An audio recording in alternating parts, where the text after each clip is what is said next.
Merci beaucoup Karine, merci beaucoup à la FEF et donc à la FMC de nous avoir conviés, Isabelle, donc rhumatologue, et moi-même, pour donc parler de foie et os. Et donc comme tu l'as précisé, on va centrer le topo sur l'ostéopénie et l'ostéoporose, et donc avec cette place conjointe de l'hépatologue et du rhumatologue.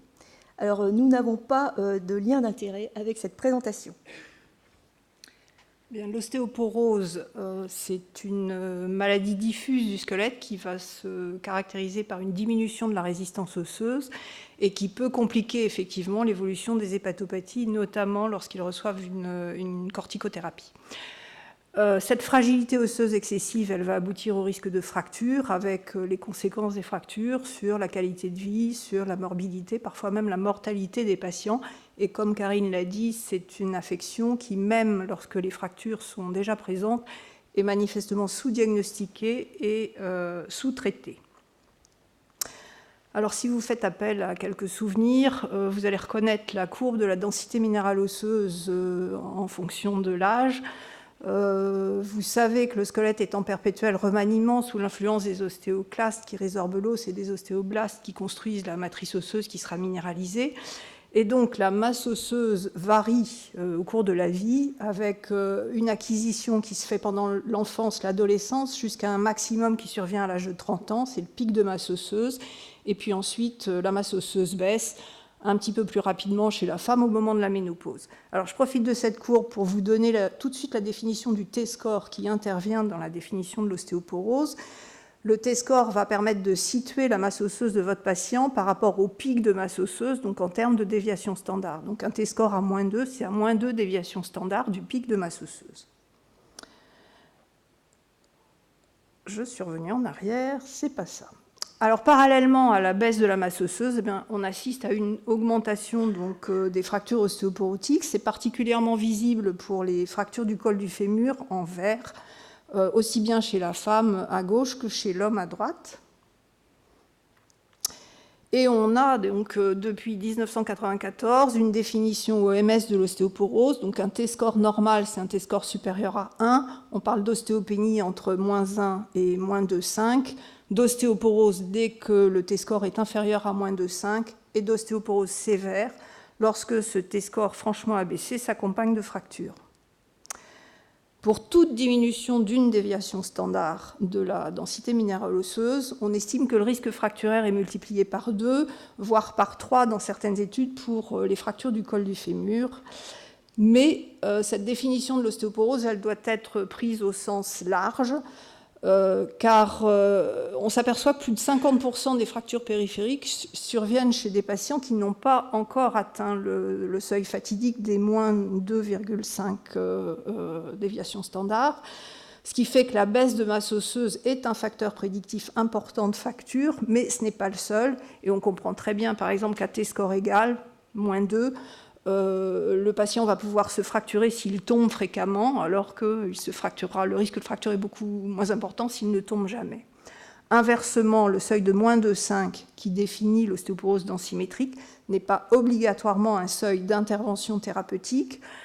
Chez une femme de plus de 60 ans qui a un T-score à -2,6, si le seul facteur de risque c'est son âge et sa ménopause, on va pouvoir peut-être patienter un peu avant d'introduire un traitement actif. Je termine juste en vous rappelant quelques caractéristiques des fractures. Ne seront jamais considérées comme ostéoporotiques les fractures des extrémités, mains, pieds, crâne, également les fractures du rachis cervical et thoracique supérieur. Les fractures ostéoporotiques, elles surviennent pour des traumatismes de faible cinétique, donc une simple chute de sa hauteur, et on distingue des fractures sévères qui sont associées à un excès de mortalité. Ce sont les fractures du fémur, les fractures des vertèbres, les fractures du bassin, éventuellement de 3 côtes simultanées, et puis des humérus. Et pour vous donner un ordre d'idée, chez les patients cirrhotiques, on a 60% de décès dans l'année qui suit une fracture du col du fémur.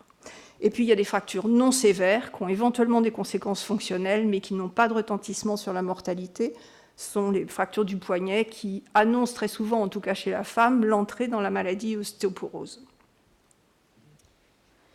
Alors, quelles sont les prévalences de l'ostéoporose? Vous voyez qu'en fait, c'est assez large. Ce qu'il faut avoir en tête, que c'est environ 30%, donc 20 à 30% d'ostéoporose.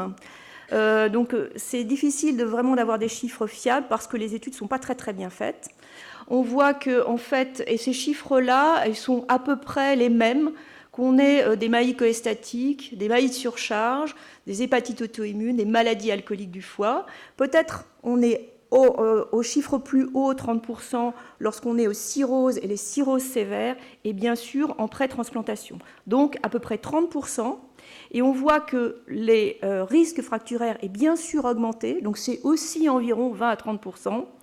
Le risque est certainement plus important dans les maladies alcooliques du foie. Et là, ce qu'il faut retenir, c'est que l'alcool en lui-même est un facteur d'ostéoporose.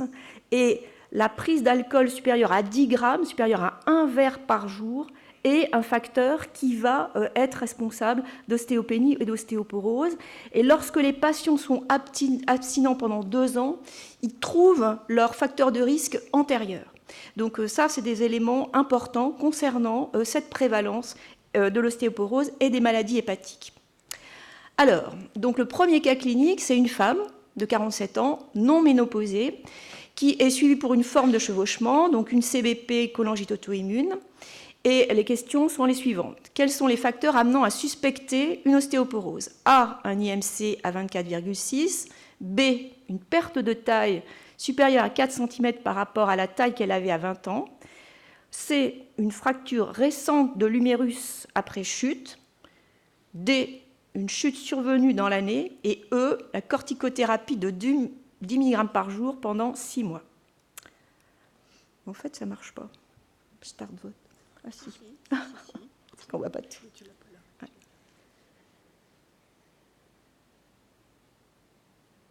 Bien, bon bah voilà, bah vous êtes bon, vous n'avez pas besoin de venir ici. On s'en va. Donc voici les bonnes réponses. Donc B, C, D, E.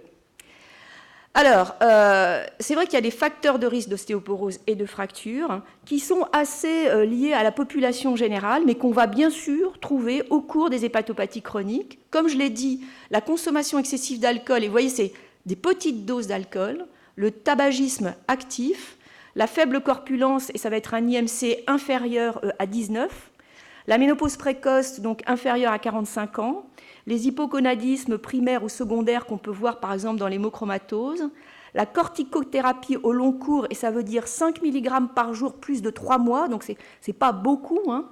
Un antécédent familial de fracture, et en particulier chez la mère par fragilité osseuse, et l'âge avancé, alors là, bon bah voilà, c'est peut-être après 60. Parmi ces facteurs de risque, on insiste beaucoup ces dernières années sur les antécédents personnels de fracture. Lorsqu'un patient a fracturé, dans les mois qui suivent, le risque de nouvelles fractures est extrêmement important. Et puis on insiste également beaucoup sur les chutes, donc les chutes survenues dans l'année, puisque, on l'a dit tout à l'heure, un patient chuteur a plus de risque de se fracturer. Alors on est toujours chez cette même patiente qui n'est pas ménopausée, elle tombe, elle se fracture l'extrémité supérieure de l'humérus. On vous demande quel examen vous envisagez pour dépister une ostéoporose. On a commencé par des choses simples, hein. Donc on vous propose scintigraphie osseuse, un TDM-TAP, une ostéodensimétrie, une biopsie iliaque avec marquage à la tétracycline. Pas du tout ce que j'ai fait là. Je te fais. Et un bilan biologique que je vous laisse apprécier. Et voilà.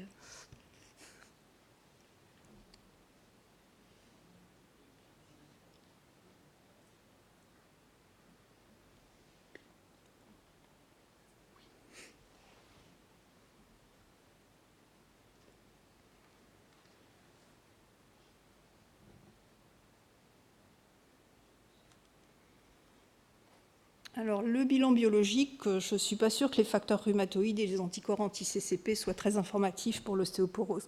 Donc, la réponse qu'on attendait, c'est l'ostéodensimétrie. Alors, quelles sont les recommandations qui ont été rapportées par l'EASL? En fait, la recommandation 1, c'est qu'il fallait évaluer la densité minérale osseuse donc, en cas de cirrhose.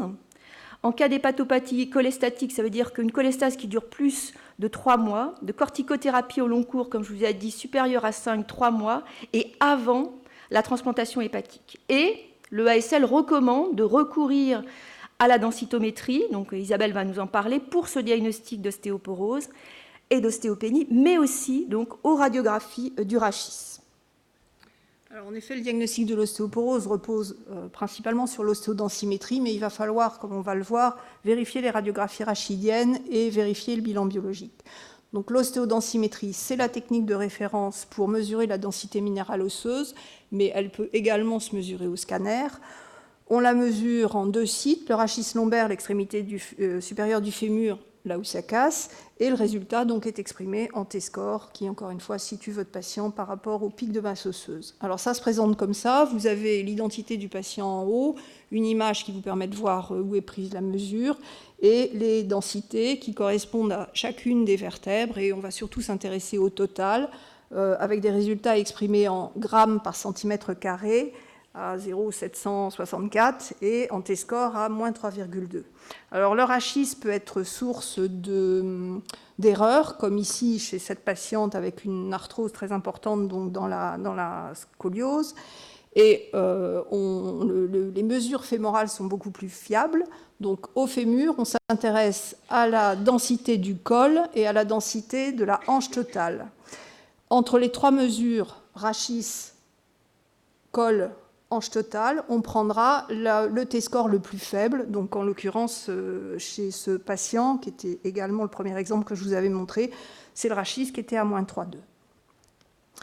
Alors une fois qu'on a quantifié la perte de masse osseuse, il va falloir préciser s'il existe ou non des fractures vertébrales. Les fractures périphériques, elles passent rarement inaperçues quand même, alors que les fractures vertébrales sont souvent méconnues parce que banalisées, oui j'ai eu mal au dos, mais ça ne conduit pas toujours à une fracture. Donc on recommande la réalisation de radiographie du rachis dorso-lombaire, surtout s'il y a des rachialgies, une perte de taille. Mais chez vos patients qui ont souvent des scanners thoraco-abdominopelviens, il suffit de reconstruire le rachis en sagittal et on a tout à fait cette information. Cette information, elle est capitale pour prendre la décision de traitement actif de l'ostéoporose. Et puis, il faudra éliminer les autres causes de fragilité osseuse. Donc, pour le diagnostic différentiel, le bilan biologique est capital. Alors, en pratique rhumatologique, nous, on est très souvent confrontés à des myélomes, donc on ne pourra pas se passer de l'électrophorèse, de la protéinurie, des chaînes légères libres, éventuellement d'immunoélectrophorèse. On est très souvent confronté aussi aux hyperparathyroïdies. Le plus souvent, c'est des hyperparathyroïdies secondaires à une hypovitaminose D. Il suffit de compenser, la PTH va baisser. Mais il peut s'agir d'hyperparathyroïdie primitive, et là, on recherchera donc un adénome, surtout quand la vitamine D est alors normale, la PTH est haute. Les hypogonadismes, chez la femme, c'est le plus souvent donc, la ménopause. Chez l'homme, on pourra effectivement doser la testostérone, mais chez un sujet jeune, on ne va pas la tester chez un homme de plus de 75 ans. Pour les ostéomalacies. Alors, pour les ostéomalacies, en fait, si vous regardez la littérature, on dit il y a beaucoup d'ostéomalacies dans les hépatopathies chroniques. En fait, il n'y en a pas tellement. Ce qu'il y a, c'est des hypovitaminoses D. Donc, en fait, chez vos malades, quand vous avez, par exemple, des phosphatases alcalines élevées de façon isolée avec le reste du bilan hépatique strictement normal, pensez donc à l'hyperparasecondaire ou l'hypovitaminose D. De la même façon, en fait, il faut être très attentif chez nos patients qui ont des hépatopathies auto-immunes, parce que souvent, ils vont avoir des maladies cœliaques associées, et la malabsorption va aggraver le risque d'ostéopénie ou d'ostéoporose, et aussi l'hyperthyroïdie. Ainsi, en fait, il faut, pour éliminer ces ostéoporoses secondaires, qu'est-ce qui va être indispensable comme bilan? Donc, un hémogramme, la CRP, la calcémie, la phosphorémie et la protidémie, forcément, la fonction rénale, le bilan hépatique, bien sûr, l'électrophorèse, donc Isabelle en a parlé, et puis ce dosage de vitamine D et de PTH si on a ces phosphatases alcalines élevées de façon isolée, la TSH. Et en fonction du contexte, à ce moment-là, évaluer le bilan martial, les dosages hormonaux beaucoup moins souvent, les anticorps antitransglutaminase, donc vraiment rechercher la maladie cœliaque, et puis la tryptase, c'est de façon assez anecdotique. Isabelle. Alors, les marqueurs du remodelage osseux, ils sont bien sûr très utilisés dans les études thérapeutiques. En matière d'ostéoporose à l'échelon individuel, on les utilise très très peu. Il peut nous arriver de faire un dosage du CTX, donc des cross-laps, qui nous permettra de vérifier l'adhésion au traitement antirésorbeur, donc essentiellement au biphosphonate. C'est vrai que si le patient a un CTX qui reste élevé sous biphosphonate, c'est que le traitement n'est pas tout à fait pris correctement. Donc toujours notre même patiente, 47 ans, non ménopausée, elle s'est fracturée, vous prescrivez une ostéodensimétrie. Quels sont les critères qui vont permettre son remboursement? J'y arrive pas. Je vais le faire. Voilà.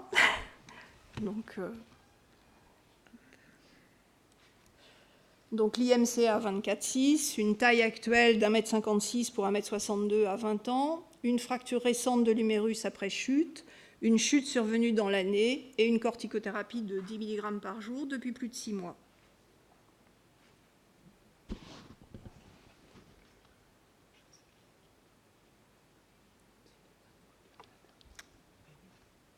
Alors, la taille actuelle, enfin la diminution de taille va vous amener à vérifier des radiographies pour rechercher des fractures. S'il y a des fractures, on est ramené à la réponse C. De même que les chutes survenues dans l'année, vous allez rechercher des fractures. Donc vous allez faire des radiographies, mais les deux réponses étaient donc la réponse C, la réponse E. Alors, les premières ostéodensimétries sont remboursées selon le journal officiel de juin 2006. Donc, quel que soit l'âge et le sexe, s'il existe une fracture, qu'elle soit périphérique ou vertébrale, s'il existe une pathologie inductrice d'ostéoporose ou un traitement potentiellement inducteur d'ostéoporose, donc la corticothérapie. La liste qui est marquée ici n'est pas limitative, elle est indicative, hein, mais donc on n'a pas de problème pour les remboursements des ostéodensimétries, et vous n'en aurez pas dans le cadre des hépatopathies. Alors, ce cas clinique 2, donc c'est une femme de 52 ans, là cette fois-ci elle est ménopausée, et donc elle est toujours suivie pour une maladie du foie, une hépatite auto-immune. Elle a un antécédent d'ostéoporose chez sa mère. Le T-score lombaire est à moins 1,9, le T-score fémoral à moins 1,4. Donc elle n'a pas d'antécédent personnel fractureur, elle a une biologie normale et la vitamine D est à 19 nanogrammes par ml. Donc chez cette patiente, quelles sont les règles ou les mesures hygiéno-diététiques que vous allez lui conseiller? Il faut qu'elle arrête de bouger parce qu'elle va se casser. Bon, elle arrête de prendre des produits laitiers, peut-être qu'elle est végane. Pas boire de l'alcool, pas donc prendre des hypnotiques pour aller dormir, et puis arrêter les corticoïdes.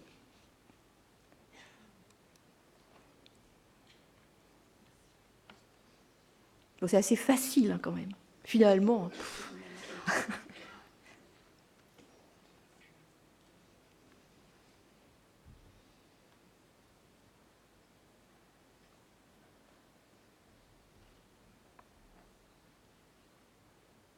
Ah ah, bravo.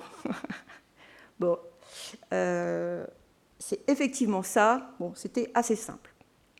Alors, dans les guidelines, toujours, de l'EASL, eh bien, la recommandation calcique, elle est là. Donc, c'est à 1 g à 1,5 g par jour. Et puis aussi, la vitamine D.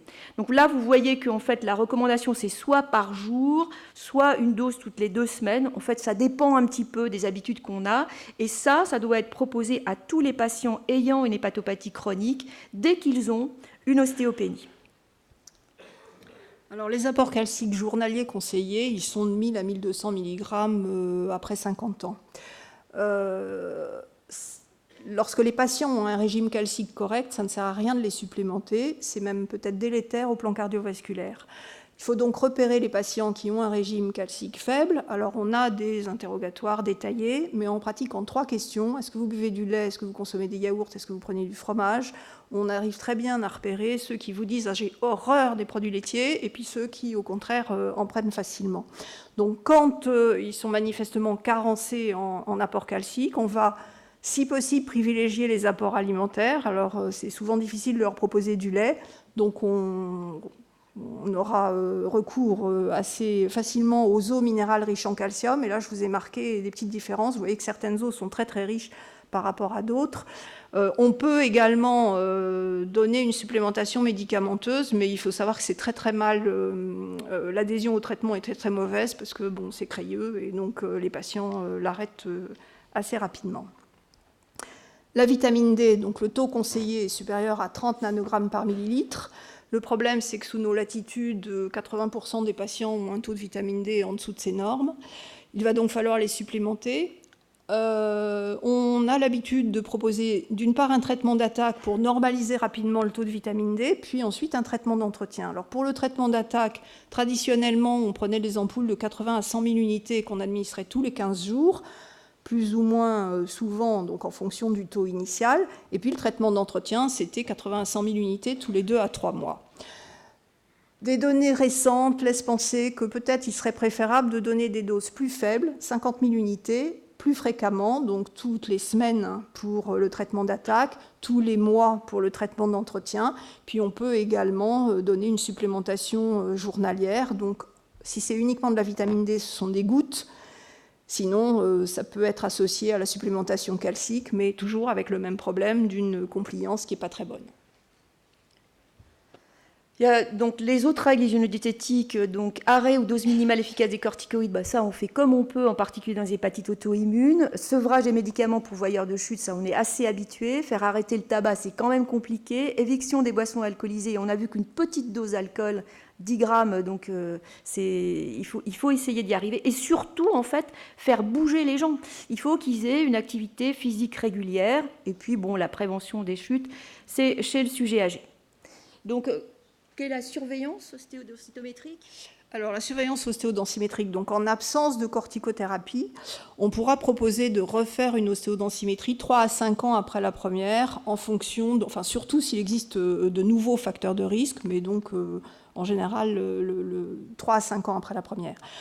En cas de corticothérapie au long cours, là c'est un petit peu différent. Si la corticothérapie est récente, on conseille une ostéodensimétrie annuelle, voire un petit peu plus souvent dans les 2 premières années, parce que la baisse de la masse osseuse va être très rapide chez les patients chez lesquels vous instaurez la corticothérapie. Lorsque la corticothérapie est instaurée depuis plusieurs années, si l'ostéodensimétrie était correcte, ça ne sert à rien de les répéter annuellement. Donc le rythme sera adapté en fonction de l'évolution de la masse osseuse, en fonction de la dose de corticoïdes qui souvent a baissé, et bien sûr du contrôle de la maladie hépatique.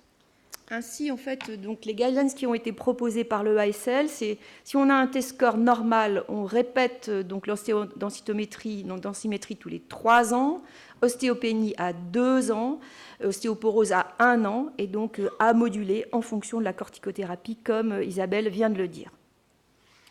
Alors, les ostéodensimétries de surveillance, elles sont également remboursées. Chez une femme ménopausée qui n'a pas de fracture et qui n'a pas eu de traitement actif mis en route, on va pouvoir proposer la deuxième ostéodensimétrie, faite 3 à 5 ans après la première, sera remboursée. En revanche, chez les patients qui reçoivent un traitement à visée anti-ostéoporotique, on renouvellera l'ostéodensimétrie à chaque fois qu'on se pose la question d'un éventuel arrêt du traitement. Donc souvent entre 3 et 5 ans, là encore, après l'instauration du traitement. Alors le cas clinique numéro 3, là on va passer au traitement actif. Donc c'est une femme de 62 ans que vous suivez pour une cirrhose mixte sevrée depuis 10 ans. Elle a un T-score lombaire à moins 3,4, sa biologie est normale, les radiographies ne montrent pas de fracture, elle n'a aucun antécédent fracturaire périphérique. Quelle attitude thérapeutique préconisez-vous ? Des simples règles hygiéno-diététiques avec une ostéodensimétrie à 1 an, du risédronate oral, de l'acide zoledronique intraveineux, du denosumab sous-cutané ou du tériparatide sous-cutané. Ça devient plus complexe là, parce qu'en fait, c'est plutôt le rhumatologue qui nous aide à choisir ces traitements. Et on va voir si vous êtes bon.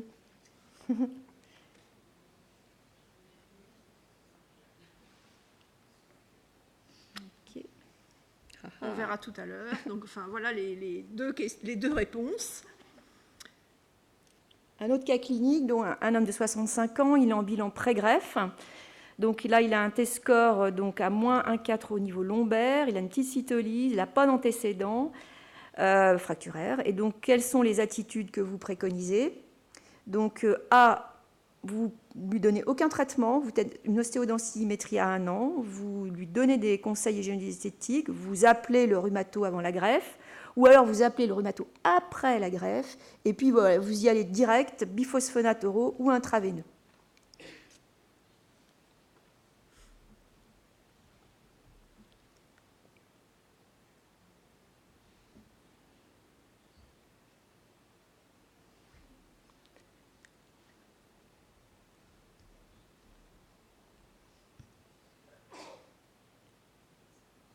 Donc on voit là qu'on a quand même besoin de nos collègues rhumato, donc avant la greffe, et puis donc discuter des traitements. Et donc le cas clinique numéro 5. Oui, parce que vous aimez bien les cas cliniques, donc on recommence. Donc là, c'est un homme de 52 ans que vous suivez pour une hémochromatose génétique traité par saignée. Il a un T-score lombaire à moins 2,6, la hanche à moins 2, le col à moins 2,4, mais il a déjà des fractures vertébrales de T7 et de T8. La biologie montre un bilan phosphocalcique normal, une 25 OH vitamine D à 14 nanogrammes par millilitre avec une PTH augmentée. Quelle attitude préconisez-vous?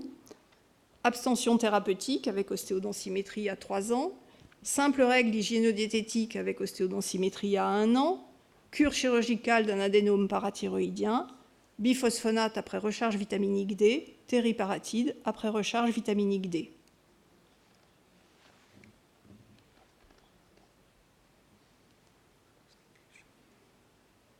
Rassurez-vous, c'est le dernier cas clinique. Bon. Et les réponses étaient les deux dernières. Alors, finalement, concernant la prise en charge spécifique de l'ostéoporose dans les hépatopathies, il y a peu d'études qui évaluent l'efficacité des traitements. Ils ont toujours une puissance très insuffisante pour démontrer leur efficacité antifracturaire, parce que c'est des effectifs faibles. Les biphosphonates donc, qui ont été étudiés, c'est les première et deuxième générations.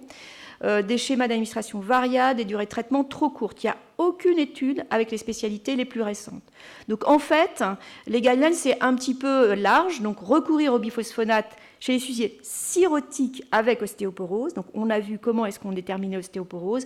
Et chez les sujets en attente de greffe hépatique. Et il faut bien reconnaître qu'il n'y a pas de recommandation française spécifique. Donc en absence de recommandations françaises spécifiques pour la prise en charge de l'ostéoporose des hépatopathies, on va largement s'inspirer des recommandations du traitement de l'ostéoporose post-ménopausique et de l'ostéoporose cortico-induite. Alors, chez la femme ménopausée, on va considérer le T-score et on va considérer l'existence ou non de fracture. Et vous voyez que dès qu'il existe une fracture sévère, fémur, vertèbre, bassin, on va introduire un traitement dès que le T-score est inférieur à moins 1. Pour les fractures non sévères, on introduira le traitement pour un T-score inférieur à moins 2. En revanche, quand il n'y a pas de fracture, là, on peut attendre et on introduit le traitement plus tard, en général inférieur à moins 3. En matière d'ostéoporose cortisonique, dès que la corticothérapie est prévue plus de 3 mois, donc on instaure les mesures d'hygiène générale. Et puis on va raisonner en fonction de l'âge du patient et du risque fracturaire qu'on va estimer en élevé, modéré ou faible. Lorsque la corticothérapie est de plus de 7,5 mg par jour d'équivalent prédnisone, ou s'il existe déjà un antécédent fracturaire, ou si le patient est âgé de plus de 70 ans, ou si le T-score en un site est inférieur à moins de 5, là on estime que le risque fracturaire est élevé, on traite.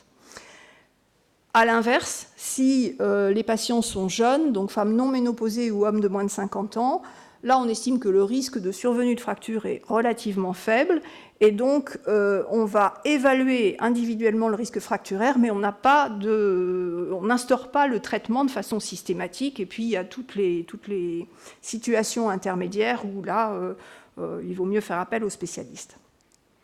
Voilà, ce dernier tableau qui vous résume les spécialités dont on dispose pour le traitement de ces différentes ostéoporoses, donc postménopausique, cortisonique, ostéoporose masculine. Donc voilà. Les traitements sont largement dominés par les traitements antirésorbeurs, donc avec les biphosphonates oraux et le biphosphonate intraveineux, qu'on a tendance à privilégier actuellement, et puis également le denosumab, qui s'administre en sous-cutané, mais toujours en deuxième intention chez les patients qui ont déjà reçu des biphosphonates. Et on a un seul traitement ostéoformateur, le tériparatide, qu'on donne en administration sous-cutanée, mais uniquement chez les patients qui ont déjà au moins 2 fractures vertébrales. Alors, ce sont des traitements qui sont très bien tolérés. Il faut juste citer, pour les traitements antirésorbeurs, les ostéonécroses de la mâchoire, et puis pour les traitements antirésorbeurs prolongés, les fractures atypiques du fémur. Donc, en général, on ne fait pas plus de 10 ans de traitement. Voilà, je termine. Les 5 points clés, savoir dépister l'ostéoporose. On a vu que ce n'était pas uniquement l'ostéodenssymétrie. Surtout penser à dépister l'ostéoporose au cours des hépatopathies s'il y a une corticothérapie, donc notamment avant greffe, s'il y a déjà des fractures ou des chutes à répétition, et d'autant plus facilement qu'on se retrouve chez une femme ménopausée ou chez un homme de plus de 50 ans. Les règles hygiéno-diététiques, il faut les appliquer largement. Bon, les modalités de surveillance, on les a vues, et puis ce bilan permettra de repérer les patients susceptibles de recevoir un traitement anti-ostéoporotique à adresser aux spécialistes. Merci. Merci.